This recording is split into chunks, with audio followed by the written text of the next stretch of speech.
Hi everyone, welcome to another episode of chart of the week.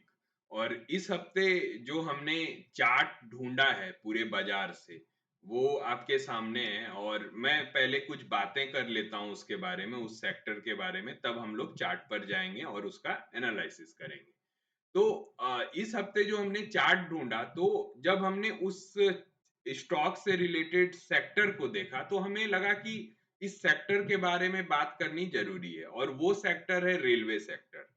Railway theme पिछले कई महीनों से आप देखोगे काफी ज्यादा अप ट्रेंड में है। उसमें काफी ज्यादा कैपेक्स हो रहा है। गवर्नमेंट का बजट का एक बड़ा भाग रेलवे के ट्रांसफॉर्मेशन में जा रहा है। उन्हें लगता है कि वहां एक बड़ा स्कोप दिखता है। जब रेलवे इंफ्रास्ट्रक्चर में डेवलपमेंट होगा तो ट्रांसपोर्टेशन ज्यादा बढ़ेगी, क्वालिटी ऑफ जर्नी बढ़ेगी।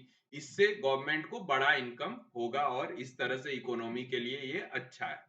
तो जब किसी भी सेक्टर में एक रैली बनती है तो कई तरह की बातें सामने आती है।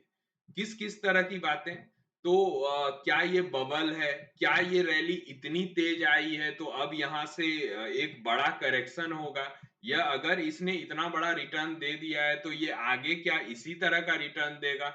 कई लोगों को उसमें एंट्री करने से डर लगता है कि अब इतना बढ़ गया है तो मुझे लगता है कि यहां से नहीं बढ़ेगा, और मैंने लिया और कहीं ये शेयर यहां से नीचे नहीं चला जाए। इस तरह के अफवाह बाजार में कई न्यूज चैनल के माध्यम से, कई यूट्यूब चैनल के माध्यम से आपके कानों तक पहुंचता है और आप हो जाते हो कंफ्यूज। तो उसमें आपको करना क्या है? इसका सॉल्यूशन क्या है?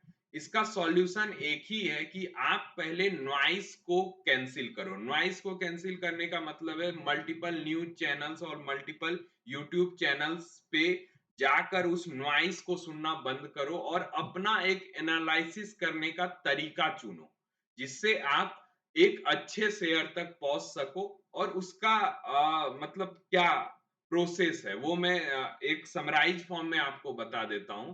पहले तो आपको अच्छी कंपनियां चुननी है। अच्छी कंपनियां चुनने के लिए आपको फंडामेंटल्स देखना होगा।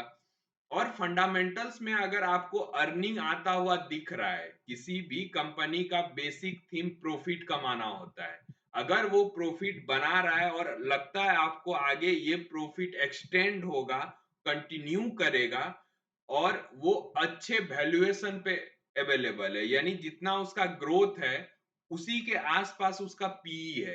ये एक शॉर्ट टर्म में मैं बता रहा हूं, लेकिन और भी एनालिसिस होते हैं। लेकिन मोटा मोटी अगर आपको देखना है तो ये देख लो कि जितना उसका ग्रोथ है, यानी आरओसीई है, आरओई है, उसी के आसपास अगर उसका पीई है और वो लगातार प्रॉफिट जनरेट कर रहा है, अगर इन तीन मापदंडों को आप देख लो तो आप किसी भी तरह के बबल से बच सकते हो। तो रेलवे सेक्टर, अगर रेलवे थीम अभी चल रही है तो आपको उसमें वैसे शेयर्स को चुनना है जो अभी अच्छे वैल्यूएशन पे उपलब्ध है। और अगर आप किसी ऐसे शेयर में चले जाते हो जो अच्छे वैल्यूएशन पे अवेलेबल नहीं है, किसी ऊंचे कॉस्ट पर ले लेते हो, तो आपके लिए वो बबल हो जाएगा। लेकिन जिन लोगों ने नीचे के वैल्यूएशन पर कोई शेयर अभी लिया हुआ है, उनके लिए वो बबल नहीं होगा। तो बबल का डिफिनेशन पूरे सेक्टर के लिए एक नहीं होता है। इसके लिए आपको अच्छे शेयर्स चुनने होंगे उसी सेक्टर में से। और अच्छे शेयर का चुनाव कैसे होगा? तो पहले फंडामेंटल एनालिसिस कर लो और उसके बाद टेक्निकल्स पर आके देख लो कि एंट्री कहां बनानी है आपको। तो चलते हैं आज के चार्ट पर जो हमने चुना है।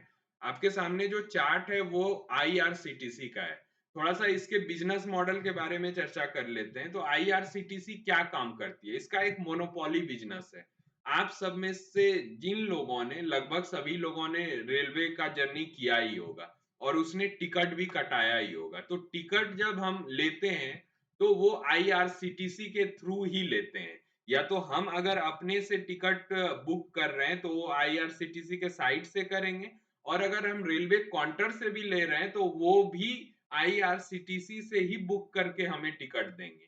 तो यानी रेलवे टिकटिंग का पूरा मोनोपोली, 100% बिजनेस आईआरसीटीसी के हाथ में है। और आपको पता है रेलवे टिकटिंग एक प्रॉफिटेबल बिजनेस है, अच्छे कंडीशन में है ये कंपनी। और चूंकि ये 100% है तो किसी भी तरह का रेवेन्यू डिस्ट्रीब्यूशन का सवाल नहीं है, यानी जितना प्रॉफिट टिकटिंग में होगा वो पूरा का पूरा किसके पास जाएगा? आईआरसीटीसी के पास। ये तो इसके फंडामेंटल्स की बात हुई। अब आते हैं इसके चार्ट पर। जब इसके चार्ट को आप देखते हो तो ये इसका पूरा चार्ट है 2020 के पहले की, यहाँ डिसइन्वेस्टमेंट में लिस्टिंग है। और उसके बाद आप देख सकते हो एक अपवार्ड ट्रेंड आया जो इसे 1100 तक ले गया था, और 1100 पर एक सेलिंग आई थी। और ये कब आई थी? ये 2021 अक्टूबर में आई थी। और उसके बाद से ये शेयर इस जोन को आज छू रहा है, यानी 2024 में, यानी लगभग आप समझ लो 2-2.5 साल के आसपास का ड्यूरेशन है। 2.5 साल के लंबे कॉन्सोलिड 2.5 से 3 साल के लंबे कॉन्सोलिडेशन के बाद ये शेयर इस जोन को निकालने में सफल रहा, यानी अपनी क्लोजिंग इस क्लोजिंग के ऊपर देने में सफल रहा। और जब हम इस कैंडल को देखते हैं तो इस कैंडल को देखकर आप बोल सकते हो ये पूरा बुलिश कैंडल है, यानी बायर काफी डोमिनेंट है। तो हमें क्या करना है कि मुझे लगता है कि यहां से ये एक अच्छा अपवार्ड ट्रेंड दे सकता है। और टारगेट्स क्या होंगे इसको देखने के लिए आप फिबोनाची का यूज कर सकते हो, या फिर इस के डेप्थ का यूज कर सकते हो। डेप्थ से मेरा मतलब है कि अगर आप इस राउंडिंग बॉटम के डेप्थ को, यानी इस डेप्थ को कैलकुलेट करके सीधा ऊपर प्लॉट कर दो तो उतना का ही टारगेट आपको नजर आ जाएगा। तो ऐसा लॉजिकली माना जाता है कि राउंडिंग बॉटम का जो डेप्थ होता है उतना ही रैली का हम एक्सपेक्टेशन उसके ब्रेकआउट के बाद करते हैं। तो मेरे ख्याल से आईआरसीटीसी इस बार के चार्ट ऑफ द वीक के लिए सही लगा मुझे।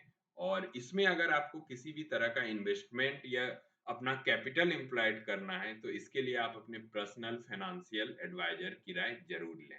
ये वीडियो जो था वो पूरा का पूरा एजुकेशनल पर्पज से था। मैंने आपको चार्ट देखना सिखाया कि ब्रेकआउट्स को कैसे हम लोग देखते हैं, नीचे वॉल्यूम बार को कैसे देखते हैं। बस आप इसको समझें, खुद से वैल्यूएट करें और फिर अपने फाइनेंशियल एडवाइजर की राय से अगर इन्वेस्टमेंट करना चाहते हैं तो आप कर सकते हैं। मिलते हैं अगले चार्ट ऑफ द वीक में और किसी चार्ट के साथ। और अगर आपको वीडियो अच्छा लग रहा है तो आप इसे शेयर करें, सब्सक्राइब करें, और आपको लगता है कि और किसी तरह की सुधार की जरूरत है तो कमेंट में जरूर लिखें। तब तक के लिए